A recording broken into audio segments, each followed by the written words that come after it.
Fjalët e para që robi i ka para se me hinë xhenet prej me lajkëm, është në këtë xhenet i e për gjithmonë. Çka i bjen këto jena për gjithmonë?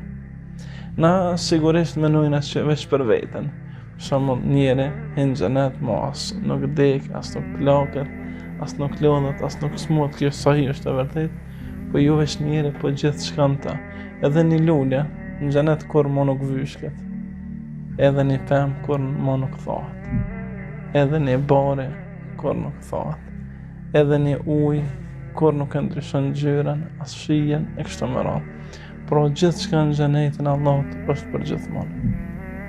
Gjithçka nuk pëson më vdekje.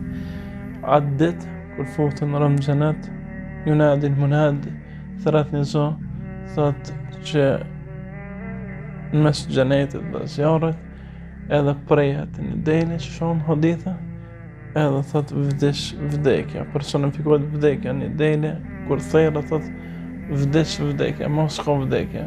Kur hynë robi në xhenet, i thot Allah, që kjo është xheneti, që ju e trashëguat për ata që keni punu, për veprat e mira që keni bën në dunjë, për namazin, agjerimin, zakatin, hajin, kush ka pas mund të ekshtë më radhë. Allah Azza wa Jall po thot që ky xhenet që tash hyt është xhenetin që ta keni me qenë për gjithmonë.